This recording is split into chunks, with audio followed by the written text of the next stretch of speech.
You must be my contacts. No one who fears reprisal would make an entrance like that.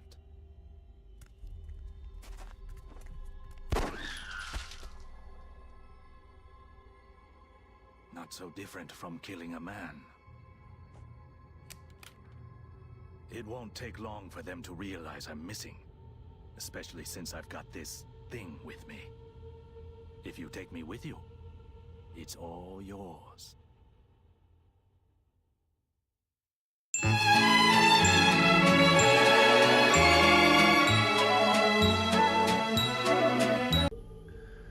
Welcome to XCOM.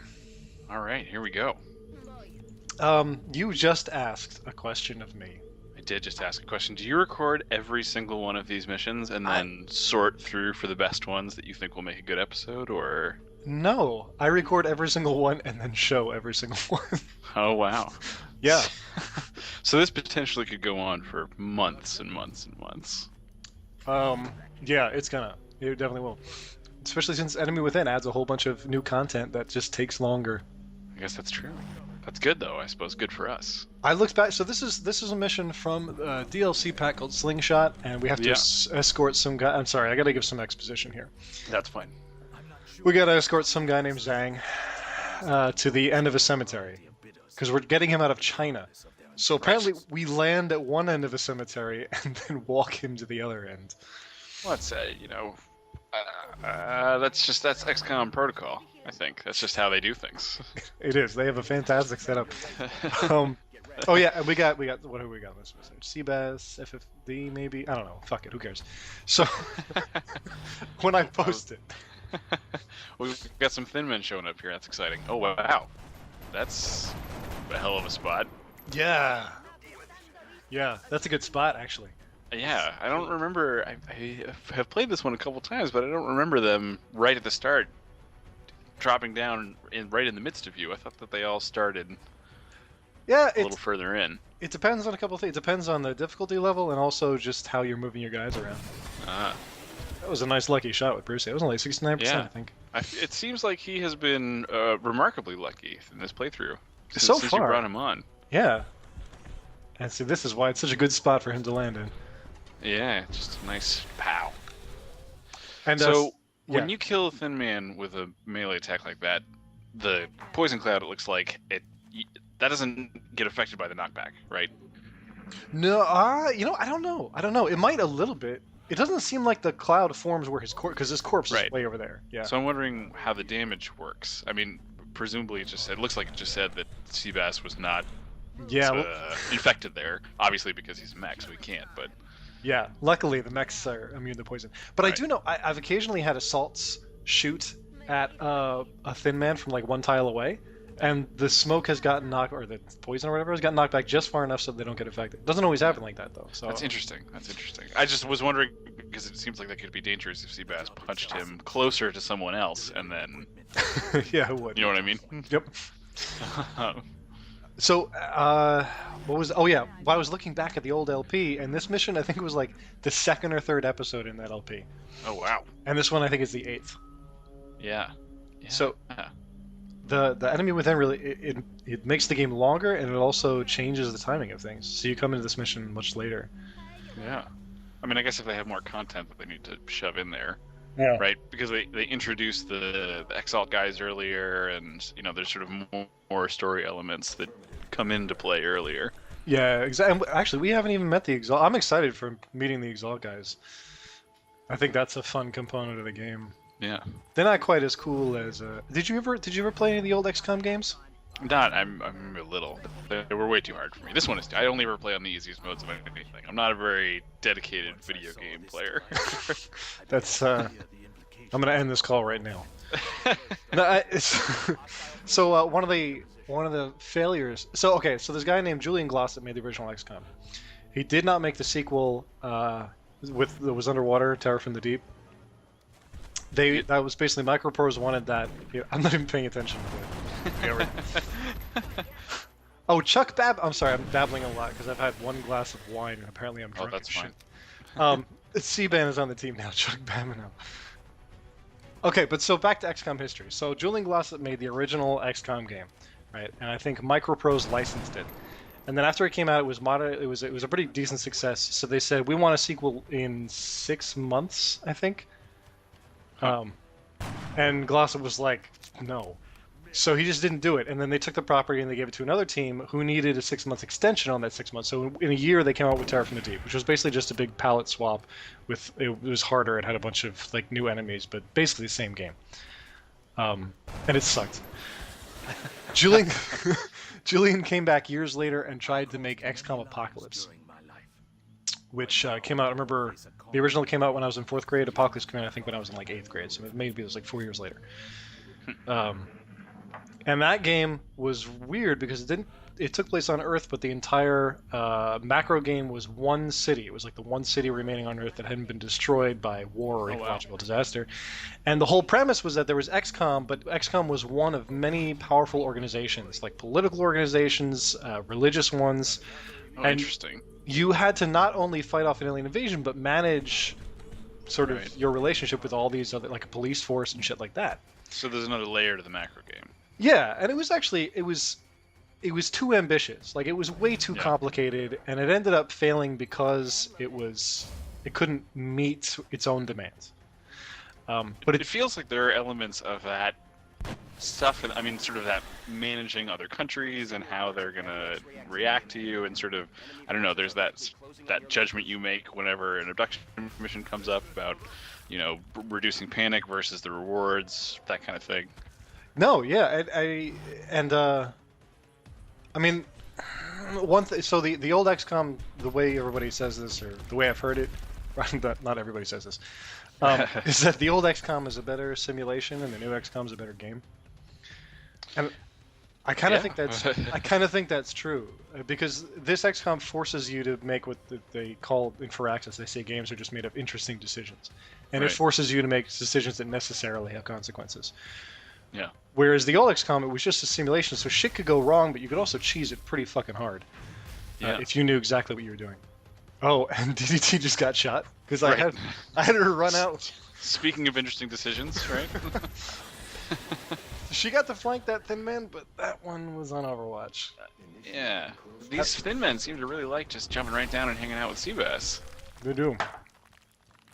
Yeah, he's gotten pretty lucky with his punches.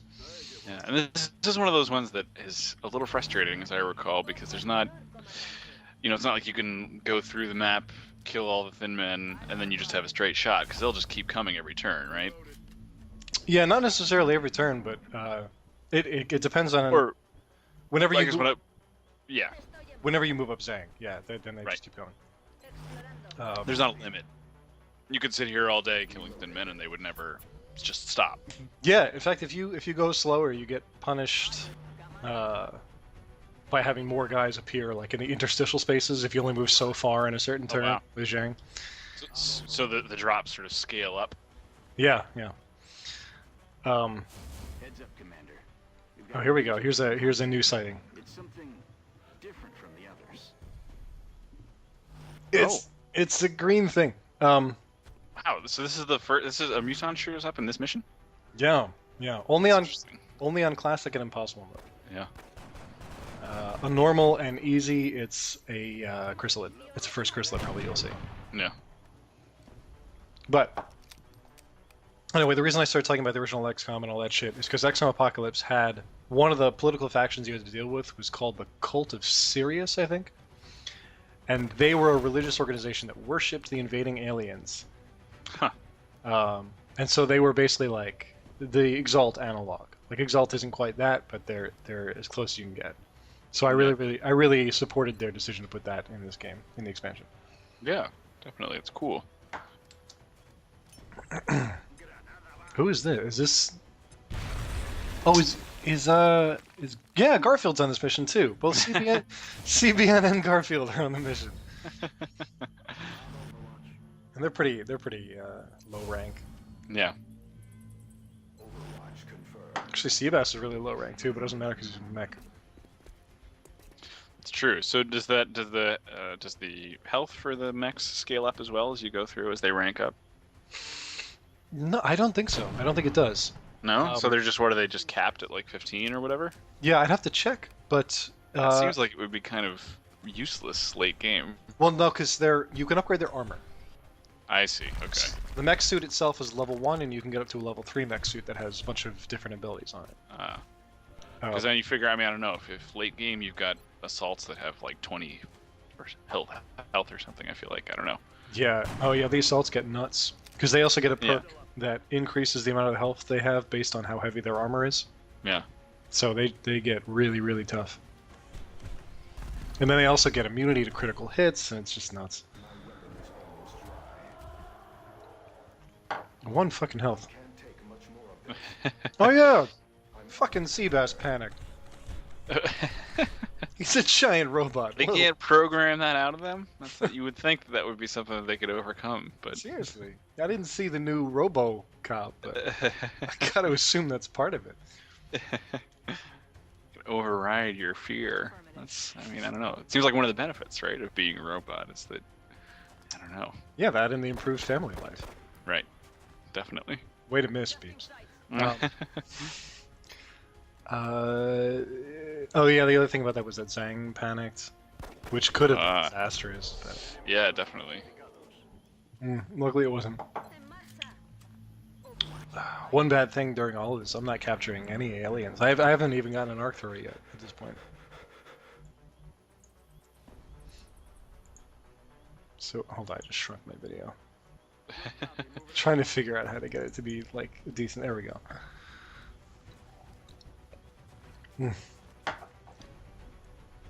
I didn't really mean to include this DLC pack because we had done it in the last playthrough. And it... But there were no robots last time, right? So, I mean, really, it's like a whole different thing. That is true, there were no robots. But, well, there were other reasons I didn't want to do it. The other is that I think it gives you too many advantages. Yeah. Like, Zhao is a pretty strong heavy when he comes in. Yeah, and this early in the game, right? Doesn't he start as like a captain or something? Something like that, yeah. Yeah. I think he'll be about high rank as DDT, but DDT's been, I think, like every mission so far, just about. And you also, like, you get all kinds of crazy tech from the last mission in the DLC if you beat it. I didn't want to get him because they put restrictions on your ability to, like, change his name and outfit and shit like that. Yeah. But luckily I was able to get around that. Yeah, is there a mod or something so that you can get in and fudge all of his numbers and stuff? Yeah, and unlike most of the mods for this game, it does not require that you, like, break the installation. So that's good. One downside of mechs with their starting loadout or whatever, they only have 2 shots in their gun before they need to reload. Oh wow. Yeah. That's I don't know. Do they ever get a move like something like run and gun so they can run up close to someone and punch? Or actually, no, they don't. Oh wow. Yeah. So seems like there's not a lot of upsides to mechs. They're tactically very interesting. They did it really nice. Right, because you can take cover. Other troops can take cover behind them, right? With a certain perk, they can. Yeah. And I actually never get that perk.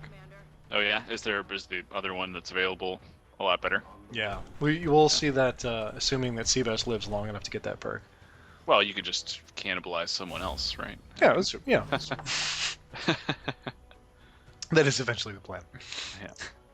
I feel like we're not commenting enough on what's happening in the mission, but it seems so straightforward. I mean, you just sort of advance slowly and pick off in minutes you go. Yeah, and this mission just went... Unfortunately, the missions that go really nicely are sort of... there's not much to talk about.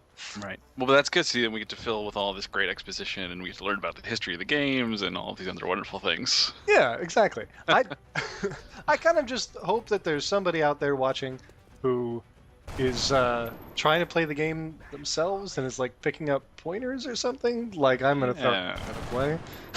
Do you feel like that you use a strategy that's worth emulating in these videos, or no?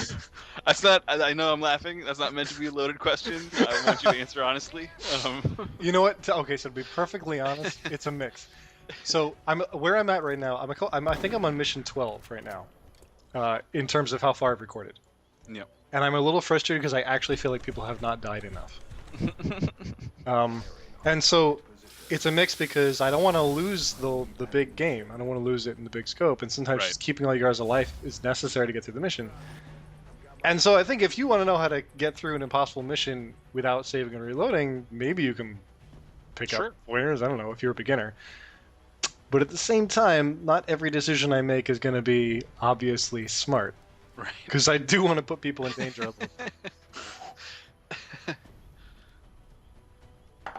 The flip side of that is that the easiest people to kill are the rookies. Right. And I also don't want to have an LP where just like people like Seahorse, unfortunately, like joined and then died. It's like, Yeah, it's a balance, I guess you got to find, because then on the one hand, I don't know, the danger of that is that if it's always the rookies that are dying, then you have maybe 3, possibly 4 veterans on every squad, and then just a couple of pieces of cannon fodder every mission. yeah, pretty much. And then it's also boring. Like it's low Right, flows that you're like, oh, it's like watching a TV show. You know, none of the main characters are gonna die. Right. And I don't really want to. Like, I want the main characters to die. I mean, you could do that. Maybe you should start doing that. Every mission that has rookies on it, you should their color should be red, and then that's just how you. Well, it is a promise that I will kill people, Yeah. but nobody died here, unfortunately. Well, that's all right.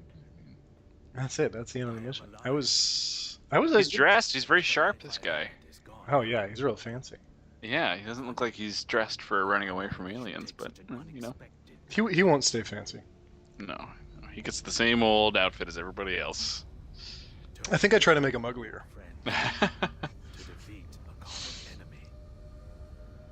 It's dramatic lighting there on the eyes.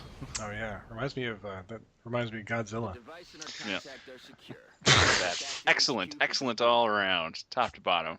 Fantastic. Well done. I think I just stuck on the screen because I had to run outside. So this we're gonna see the screen for another 30 seconds. All right. Do you have any last words? No, I hope I did all right in my first commentary. I hope everyone sat through it, I guess, and didn't get bored. It was hard for me to get through. Yeah. Good. That was what I was aiming for. That's why I'd live to make your life harder. No, I think it was great. Although I spent most of the time talking aimlessly about the history of XCOM. Well, haven't you ever seen a live sporting